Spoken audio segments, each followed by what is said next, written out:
সফলতা তাদের কাছে যায় যারা নিজের উপর পরিপূর্ণ বিশ্বাস রাখে। সমস্যা নয়, সমাধানের পথে চলাই বুদ্ধিমানের কাজ।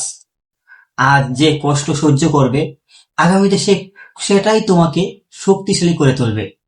যদি নিজেকে বদলাতে পারো, তবে তোমার ভাগ্যকেও তুমি বদলাতে পারবে। হাল ছেড়ে দিলে স্বপ্ন স্বপ্নই থেকে যাবে। লড়াই করলে বাস্তবতা রূপ নিবে। শত বাধা আসুক, তবু এগিয়ে যাও, কারণ সাফল্য অপেক্ষায় আছে তোমার জন্য। তোমার লক্ষ্য যদি শক্তিশালী হয়, তাহলে কষ্ট সহ্য করার মতো মন মানসিকতা থাকতে হবে। নিজেকে কখনো ছোট মনে করো না, কারণ বড় কিছু করতে হলে আগে বিশ্বাসী হতে হবে। সত্যিকারের সফলতা হলো নিজের ভিতরের বইকে জয় করা। অন্যের সফলতাকে দেখে হতাশ হও না, বরং নিজের পথ তৈরি করো। যতবার পড়ে যাবে, ততবার উঠে দাঁড়াও।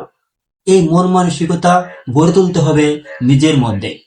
সফলতার সিঁড়ি কখনো লিফলে উঠা যায় না, একটি ধাপে ধাপে ধাপে ধাপে চড়তে হয়। যারা পরিশ্রম করে, তারা তারা এবং তাদের ভাগ্যও সহায় হয়। তুমি যেখানে আছো সেটা গুরুত্বপূর্ণ নয়, তুমি কোথায় যেতে চাও সেটাই আসল বিষয়। কেউ তোমাকে সাহায্য করবে না যদি তুমি নিজেকে সাহায্য না করো। সঠিক সময় কখনো বলে আসে না, বরং কাজ শুরু করলেই সঠিক সময় হয়ে যায়। জীবনে ছোট, এই ছোট্ট জীবনে তাই স্বপ্নের পিছনে দৌড়াও, কারণ একদিন স্বপ্নই তোমাকে সফলতার দিকে নিয়ে যাবে।